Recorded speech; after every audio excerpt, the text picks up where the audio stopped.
Bismillahirrahmanirrahim. Assalamualaikum warahmatullahi wabarakatuh. Innal hamdalillah nahmaduhu wa nasta'inuhu wa nastaghfiruh wa na'udzu billahi min shururi anfusina wa min sayyiati a'malina. Man yahdihillahu fala mudilla lahu wa man yudlilhu fala hadiya lahu. أشهد أن لا إله إلا الله وحده لا شريك له وأشهد أن محمدا عبده ورسوله لا نبي ولا رسول بعده.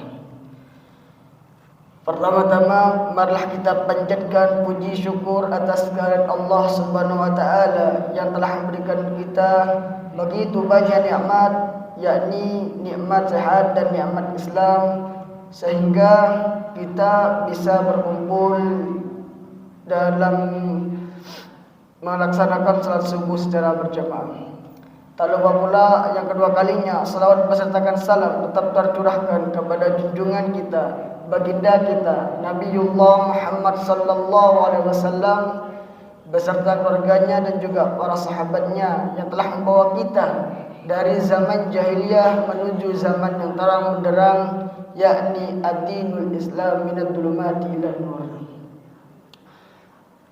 Saya di sini akan menyampaikan sedikit kultum mengenai 3 amalan jariah yang tidak akan terputus walaupun kita sudah meninggal.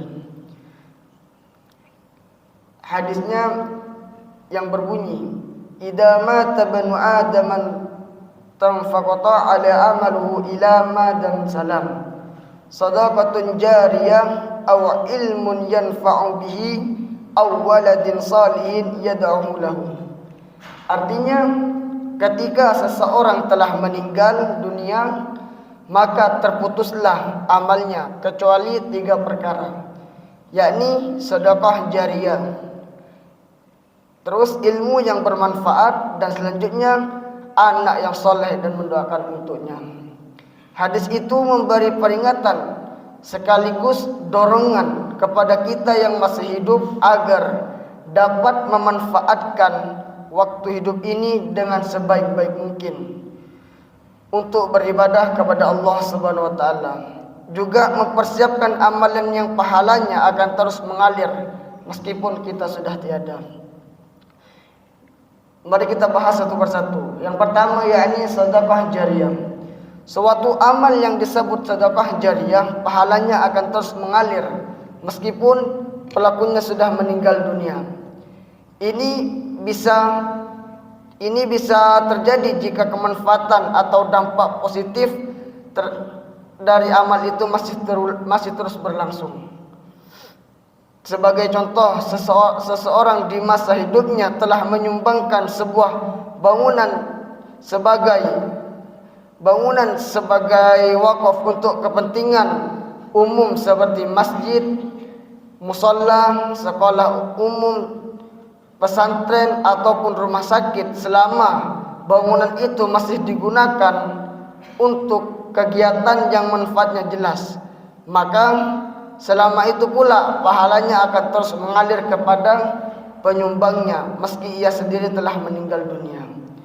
Pertanyaannya, apakah sedekah jariah hanya dapat dilakukan oleh orang kaya? Tentu saja tidak. Semua orang memiliki kesempatan yang sama untuk beramal jariah. Jika orang kaya bisa beramal jariah dengan hartanya, maka orang miskin bisa beramal jariah dengan tenaga atau fisiknya, atau bisa juga dengan harta meski tidak sebesar orang kaya. Contoh, seorang buruh bangunan yang sedang membangun sebuah masjid, misalnya dia tidak mendapat upah yang layak karena suatu alasan, tetapi dia ikhlas, dia ridho, dan bahkan meniatkan kekurangannya dari upahnya sebagai sumbangan jariahnya, maka kekurangan itu akan dicatat sebagai amal jariah. Sebuah amal tidak semata-mata dilihat dari beberapa besar nilai nominalnya. Yang tak kalah penting adalah bobot keikhlasan dan beramalnya. Jika orang pandai bisa beramal jariah dengan ilmu atau ide-idenya, maka orang yang tidak pandai bisa beramal jariah dengan tenaga fisiknya untuk mengimplementasikan gagasan-gagasan dari orang yang pandai tersebut.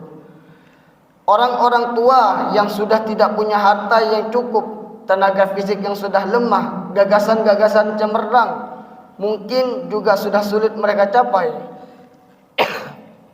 Sesungguhnya masih bisa beramal jariah dengan memberikan dorongan semangat kepada yang muda-muda untuk menghasilkan sebuah karya yang bermanfaat.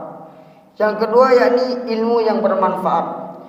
Maksudnya adalah ilmu yang bisa memberikan manfaat kepada diri sendiri maupun orang lain untuk mencapai keselamatan dunia dan akhirat.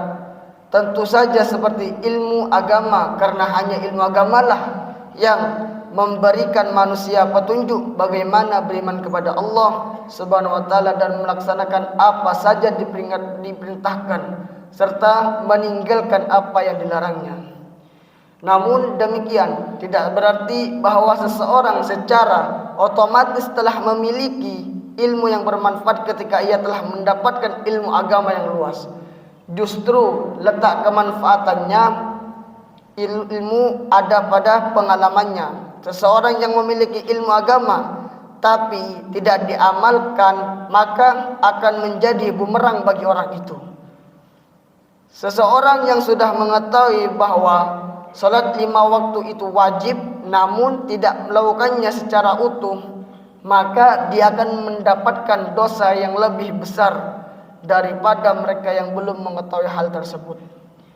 Kemudian kita tidak boleh menyembunyikan ilmu yang kita miliki karena ia termasuk perbuatan dosa.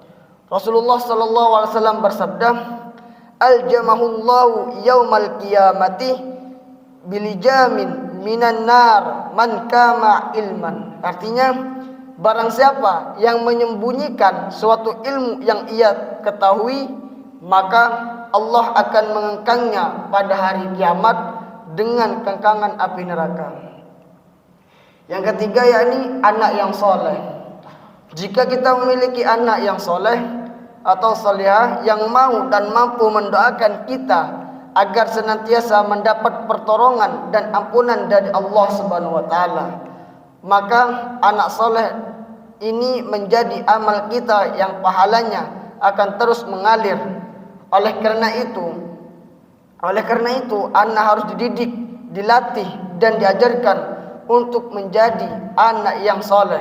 Di dalam kubur kita ada yang kita nanti kecuali doa-doa dari yang masih hidup, terutama anak keturunan kita, agar mereka selalu mendoakan orang tua yang sudah tiada. Seperti berikut doanya, "Ughfirli wa liwalidayya warhamhuma kama rabbayani shaghira." Artinya, ya Allah, ya Tuhanku, ampunilah aku dan kedua orang tuaku dan kasihanilah keduanya sebagaimana mereka mengasuh kami di waktu kecil. Demikian 3 amal jariah yang perlu kita persiapkan sebagai bekal di akhirat kelak. Jangan sampai kita terburu meninggal dunia sementara ketiga hal itu belum sempat kita persiapkan dengan baik. Syukran wabillahi taufik wal hidayah. Wassalamualaikum warahmatullahi wabarakatuh.